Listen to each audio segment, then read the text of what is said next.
Yo, what's good, everybody? 𝑨-𝑳𝑰𝑗𝑙. Today, we gonna be looking at top 10 scary last words from prison inmates. Hopefully, you guys enjoy it, man.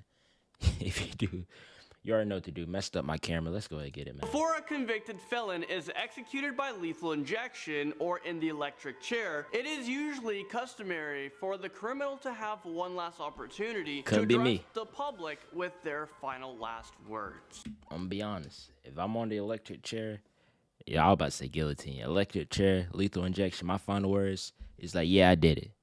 And I'm going to say it with the biggest smile on my face. I'm like, yeah, I killed Sally. Just like that. Just like that.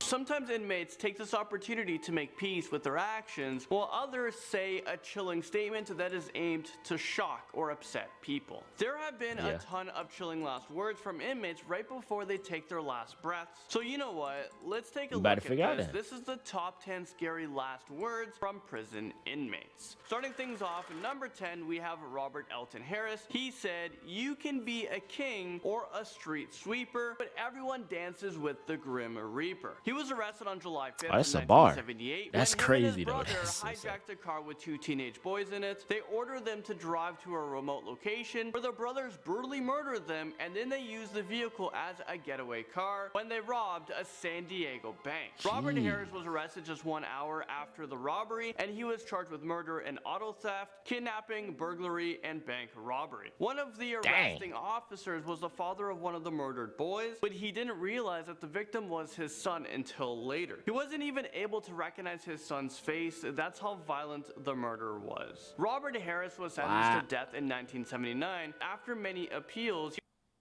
I don't know how people can kill their kids, bro. I understand you get mad at your kids, you know, so you get frustrated, but the kill, bro said beat him so bad couldn't even identify that. You gotta, bro, how bad do you gotta beat somebody where you can't even identify? That's nutty.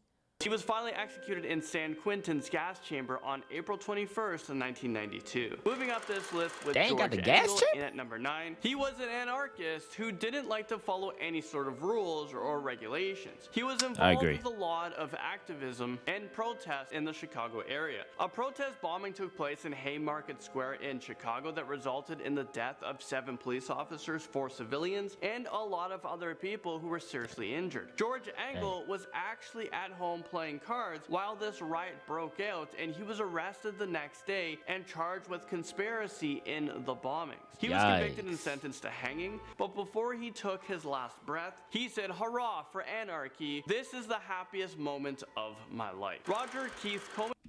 The happiest moment of his life, blowing up. God, bro, what? Crazy, bro. Nutballs, bro. And it's crazy too. Like the people who be like on death row, who get life no parole, like crazy murders, they always have like a particular look, bro. They have a weird particular look about him. Coleman makes his last statement in at number 8. His case gained nationwide attention and major controversy because he maintained his innocence the whole time during his conviction and even right before he was executed. During his final last words, he said, "An innocent man is going to be murdered tonight. When my innocence is proven, I hope Americans will realize the injustice of the death penalty as all other civilized countries have." He was convicted in Virginia. Bro, look like a serial killer, man. That boy capping. Stop that. Like, that's what it's like. They all have a strange, particular look. I don't know how to explain it. It's just, you just see it and it's like, yeah, he a killer. Yeah, he seemed kind of off. For assaulting and murdering his sister-in-law on the day that he has been laid off from work. After his death, the DNA evidence was reanalyzed, and in January 2006, the governor announced that the testing of the DNA evidence has conclusively proven that he was guilty of the crime. Okay, that's great and all, but why don't you think you should have done 1,000 tests on the DNA before you executed him? It makes no sense. What if the DNA evidence proved that he wasn't guilty? What would the press conference look like then? Oops, we made a massive mistake and killed an innocent man. Oh, we killed an innocent man. My fault. Oopsies. Whoopsies. My bad. And now at number 7, we have Timothy McVeigh. He infamously said, "I am the master of my fate. I am the captain of my soul." If you guys remember, he was the one behind the Oklahoma City bombing, which killed 168 people and injured over 680 others. This bombing is actually the deadliest act of domestic terrorism in the United States. His execution date was set for June 11, 2001, and he made a request to have it publicly televised, but this motion was denied. He invited 100 plus to perform classical music on the night of his execution, and he requested to have a Catholic chaplain. He also requested 2 pints of mint chocolate chip ice cream as his last meal. He was executed by lethal injection, and his wait to be executed was way shorter than... People like this, bro, a bombing killed 100 people, 600 plus injured. That death was way too quick. You gotta send him to prison, life, no parole. Let him get beat up on the daily. Let the booty bandage run up in his cheek on the regular, man. You can't, like, he just got he if anything, he got off easy. That's a quick boom versus being in jail. Most inmates waiting on death row. He only spent about 4 years on death row, while most inmates spend an average of 15 years. The infamous Jeffrey Dahmer is next up at number 6. He was sentenced to 15 consecutive life terms for murdering 17 men and boys. Dang! Now I heard about. I already know Jeffrey Dahmer, but I didn't know it was 15 consecutive. Like, God. Dang. I think they said somebody killed him in jail. But 15 consecutive. I'm with it though. I ain't complaining, but dang. In the Milwaukee area, and this is between 1978 and 1991. He was also heavily into necrophilia, and he kept his victims' body parts in the freezer so that he can, That's disgusting. He can just eat them later. The interesting part of this story is that Jeffrey Dahmer wasn't given the death penalty. His inmate actually beat him to death because he said that Jeffrey Dahmer was a sick and creepy man. And yes, sir. He was. He used to make this person food look like human body parts, and he would cover them in ketchup to resemble blood. So according to Jeffrey Dahmer's murderer, his last words were, "I don't care if I live or die, go ahead and kill me." And now at number 5 we have how do you I don't know how people do that. They kill, rob, they R-word women. How do you do all this crazy stuff and then still be like, just don't care, motionless? Like, no type of like, I could steal a Snickers bar at the store. I'd be like, dang, man, I should have paid for that. That's insane. Blackjack Ketchum. He was an outlawed cowboy who murdered someone in 1895. After that, his gang fled to New Mexico, where they committed more robberies before he was captured during an unsuccessful attempt to rob a train. He was quickly arrested, put on trial, found guilty, and sentenced to death by hanging. When his execution date arrived, it was the biggest public display in the area because he was the first person to be hanged for a train robbery in New Mexico. However, things didn't go as smoothly as they hoped. Before he was hanged, he said this: "I'll be in hell before you start breakfast, boys. Let her rip." And right after that, he said the rope completely decapitated him, and it is said that his headless body landed on its feet and stayed standing upright for quite some time. John Wayne Gacy had 3 famous last words, and this comes into number 4. He kept it short and sweet when he said, "Kiss my ass." I don't know about you guys, but I think I would have, a lot more to say for my final words than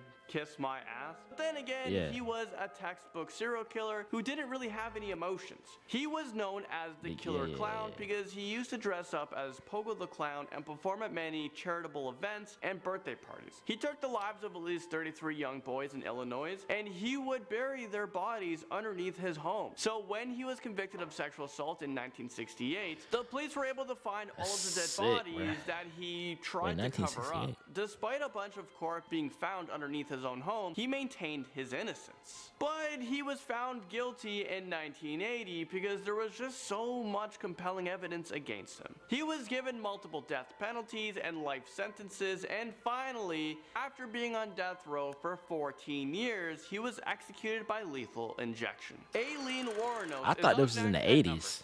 AILEEN had a terrible childhood that was full of abuse and abandonment, so it's almost no surprise that she went on a killing rampage that would define her as America's most infamous female serial killer. And and my thing, right? You know, people get abused every day, every second. Somebody getting abused right now as I speak. But I feel like just because you getting abused, that don't mean, all right, man, abused all my life as a child, let me go ahead and start killing people. Let me start R-wording women. I don't know. That's more like some mental issues right there, bro. Like, I can't see nobody logically getting abused and then starting to get on a killing spree. She worked as a prostitute, and she killed 7 men that picked her up along the highway. AILEEN said that all of her murderers were out of self-defense, but she was also convicted and sentenced to death for 6 of the murders. Why? Why this picture, bro? Why this picture? She was executed by lethal injection on October 9, 2002, but before she died, she said this: "I just like to say, I'm sailing with the rock, and I'll be back like Independence Day with Jesus, June the 6th. Like the movie, a big mothership of all, I'll be back." I don't even know what this even means, but I am pretty scared. And That's June weird. 6th, what happens on June 6th? Carl PANZRAM's last words makes it onto this list at number 2. You probably don't recognize his name, but he is actually known as one of the most sadistic American serial killers of all time. He had more than a dozen aliases, and no one knew anything about what he has done for years until he was captured in November 1928. Before his death, he confessed to killing 21 people and sexually harming 1,000 males. Is this real life right now? And right before he was hanged, he said, "In my lifetime." 20. They was booty going in back then like that. 1,000. Jeez, man, catching bodies like it's a war. 1,000. How does your penis not fall off hitting 1,000? I have murdered 21 human beings. I have committed thousands of burglaries, robberies, larcenies, arsons, and last but not least, I have committed sodomy on more than 1,000 male human beings. That is just sickening, and for all those reasons, I'm not the least bit sorry for this guy. The vampire of Dusseldorf falls onto our list at number 1. He is known as a vampire because he would occasionally attempt to drink the blood from his victims' wounds while they were still alive. But eventually he was arrested and sentenced to death by beheading because he committed a series of murders and sexual assaults. He even admitted to killing a 9-year-old girl. It is confirmed that he murdered at least 9 people, but the police suspected that he brutally murdered a lot more people. So one evening before his death, he ordered a Wiener Schnitzel, a bottle of white wine, and fried potatoes, and the next morning he was taken to the guillotine to have his head chopped off. But before he left this world, he made one last scary statement that probably haunted the people that were at his execution. He said, "Tell me, after my head has been chopped off, will I still be able to hear, at least for a moment, the sound of my own blood gushing from the stump of my head? That would be a pleasure to end all pleasures." I mean, yeah, after hearing that, I'm definitely gonna have nightmares, and if that wasn't enough, his mummified head is on display right now in a Wisconsin museum after doctors tried to cut it open to find reasons behind his evil. I mean, you can't make this stuff up. Well, there you guys have it. Thank you guys so much for watching this video. Crazy, folks. That's the 10 scariest last words from prison inmates. I don't know what would possess somebody to start doing no heinous crimes like these, like extreme crimes like these. Don't make sense to me. And then the last words is like, "Hey, it is what it is. Go ahead, kill me, boss." What? I don't know, bro. And then with them doing the crazy crimes they did, they don't deserve no food. You got those type folks. You gotta kill them on the spot, bro. You don't even put them through the judicial system, bro. Find them, kill them. You know what I'm saying? But anyway, that's it, man. Hopefully you guys enjoyed it. Probably shouldn't have watched this at night. I will catch you later.